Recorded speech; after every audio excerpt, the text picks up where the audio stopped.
हमारे जीवन में आए हो राधा नाम का इतना प्रभाव है कि मन में अपार आनंद रहने लगा है।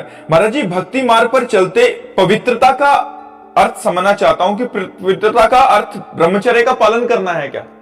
नहीं, पवित्रता का अर्थ है शरीर पवित्र करना, वाणी पवित्र करना और मन पवित्र करना। शरीर पवित्र, जैसे आप शौचालय गए तो उतने ही वस्त्र पहन करके जाइए जितने धो सकते हो, नहीं तो आजकल तो बंद व्यवस्था है। आप शौच हुए, स्नान किए, अंगोछे से पोछा और फिर अपने कपड़े धारण कर लिए। अगर आप शौच वाले कपड़े पहने हैं तो आप अपवित्र हैं।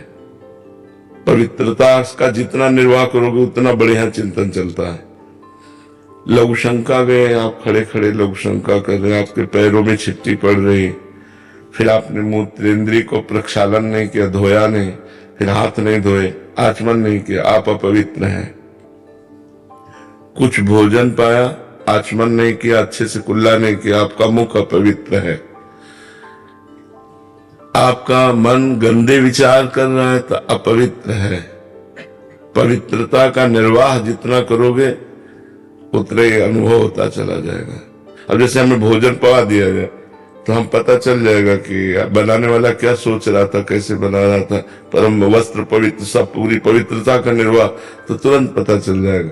तो ऐसे हम पवित्र रहें तो हम अपने मन को जान सकते हैं, अपनी बुद्धि को जान सकते हैं, मन बुद्धि को भगवान में लगा सकते हैं। अब हमारा मन कहाँ गया कर, इसलिए पवित्रता का निर्वाह करना अत्यंत आवश्यक है। ब्रह्मचर्य यम नियम में आता है, संयम में। ब्रह्मचर्य और पवित्र करता है।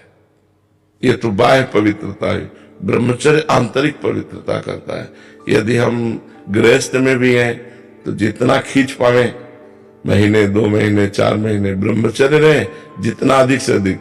ब्रह्मचर्य एक अमोघ शक्ति है जो आपको हर समय उत्साहित रखेगी, स्मृतिवान रखेगी, शरीर को स्वस्थ रखेगी, मन को स्वस्थ रखेगी, नेगेटिव विचारों को रौंद देगी, पॉजिटिव विचारों को उत्पन्न कर देगी। ये ब्रह्मचर्य में बहुत लाभ है। आज ब्रह्मचर्य का कोई महत्व नहीं रख रहा है। छोटे छोटे बच्चे गंदे आचरण कर रहे हैं। बड़ों की बात क्या है, बड़े तो इसी को सुख ही मान रहे हैं। शराब पीना, मांस खाना, बेविचार करना, यही लक्ष्य ही रह गया है। कोई बिरले ऐसे हैं जो इससे हट करके थोड़ा आत्मानंद, भगवदानंद, सत्संग की तरफ चल रहे, नहीं तो कुसंग की तरफ ही जा रहे। शराब पीना, ये करना, वो करना, गंदे आचरण करना। तो हमें लगता है कि अगर हम शरीर पवित्र रखें, मुख पवित्र रखें, वाणी से किसी को गलत न बोलें, मन से गलत विचार न करें, ब्रह्मचर्य रहें, पवित्र भोजन पावें, तो अभी देखो आपको इतने में ही आनंद आने लगेगा। राधा नाम जपिए और इतना कीजिए तो इतने में ही आनंद आने लगेगा। अब आप हमें 10 मिनट छोड़ दे, हम चुपचाप बैठ जाए, बाहरी स्मृति खत्म हो जाएगी।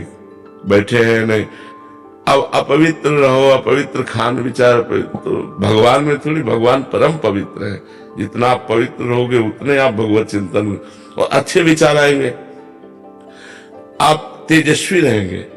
पवित्र, देखो हमारी किडनी खराब है, डायलिसिस होता है। आपको क्या लग रहा है मैं डायलिसिस मैन जैसा हूं? एकदम जोशीले, उत्साह, एकदम फिट। संयम नियम से चलो, अपनी दिनचर्या और भगवान में चित्त को जोड़ो तो शरीर माना पीड़ा युक्त है, कष्ट युक्त है, पर मन में आनंद है। और मन में आनंद नहीं है, शरीर स्वस्थ है तो आप क्लेशित है।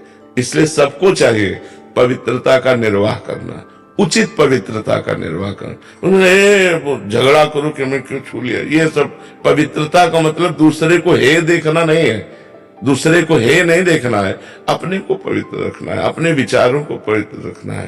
तो पवित्रता का तात्पर्य शरीर, मन, वाणी, इससे है।